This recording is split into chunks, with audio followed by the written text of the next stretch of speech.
A light rain started. Becca didn't have many customers to deal with, but the ones who came were quickly defeated by her high prices. She was about to go in for lunch when a little girl with straggly bangs came up to the table. She stared long and hard at all the toys, her hands shoved deep in her pockets. When the girl spoke, she almost whispered, "Is the bunny for sale?" "Yes," Becca said, "but it's expensive." "I only have this much." The girl held out her hand. It contained $2. "That's not enough," Becca said, shaking her head. She hated to do it. The girl looked so eager, but that bunny was historic. "Oh."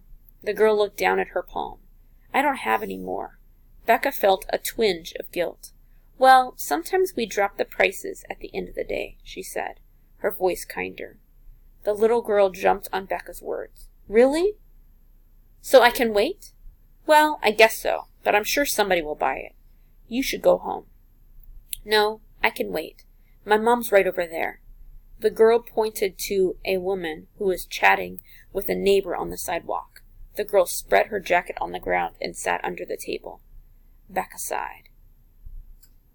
Question 2. What do you think will happen in the rest of the story? What makes you think this?